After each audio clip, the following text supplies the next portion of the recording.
ویسے بھی جب انسان فوت ہو جاتا ہے تو اس کے اپنے عمل کا سلسلہ ختم ہو جاتا ہے. 3 چیزیں مرنے کے بعد بھی فائدہ دیتی ہیں، جن میں سے ایک صدقہ جاریہ ہے، دوسرے ایسا علم جو انسان اپنے پیچھے چھوڑ جائے جس سے لوگ فائدہ اٹھائیں،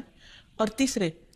ولد صالح یدعو لہ، نیک اولاد جو اپنے والدین کے لیے دعائیں کرے. یعنی بیٹے کی دعا یا بچوں کی دعا اپنے والدین کے حق میں قبول ہوتی ہے، اس لیے خوب خوب دعائیں کرنی چاہیے. ہم دیکھتے ہیں کہ مختلف پیغمبر بھی اپنے رب سے اپنے والدین کے لیے دعائیں کرتے رہے ہیں، جن میں نوح علیہ السلام کی دعا ہے. وہ کہتے ہیں رب اغفر لی ولوالدی ولمن دخل بیتی مؤمنا وللمؤمنین والمؤمنات،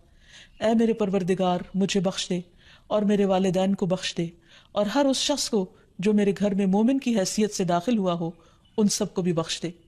اسی طرح ابراہیم علیہ السلام کی دعا ہے ربنا اغفر لی ولوالدی وللمؤمنین یوم یقوم الحساب،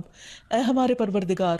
مجھے، میرے والدین اور تمام مومنوں کو اس دن معاف کر دینا جس دن حساب لیا جائے گا. پھر اسی طرح ہم دیکھتے ہیں کہ صحابہ کرام اپنے والدین کے لیے دعائیں کیا کرتے تھے، جن میں خاص طور پر حضرت ابو ہریرہ کا ذکر ملتا ہے کہ وہ ایمان لے آئے تھے لیکن ان کی والدہ مشرکہ تھیں، اور وہ نبی صلی اللہ علیہ وسلم کے بارے میں ایسے کلمات کہہ دیتی جس سے ان کو بہت تکلیف ہوتی. تو ایک مرتبہ اسی طرح کے کچھ کلمات سن کر وہ روتے ہوئے نبی صلی اللہ علیہ وسلم کے پاس آئے، کہنے لگے کہ یا رسول اللہ صلی اللہ علیہ وسلم، آپ میری والدہ کی ہدایت کی دعا کیجیے. بہرحال آپ صلی اللہ علیہ وسلم نے ہاتھ اٹھا دیے، ان کے لیے دعا کی، اور جب حضرت ابو ہریرہ واپس گھر پہنچے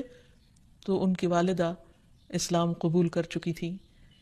حقیقت یہ ہے کہ والدین کے لیے خود بھی دعا کرنی چاہیے اور دوسروں سے بھی دعا کی درخواست کرنی چاہیے.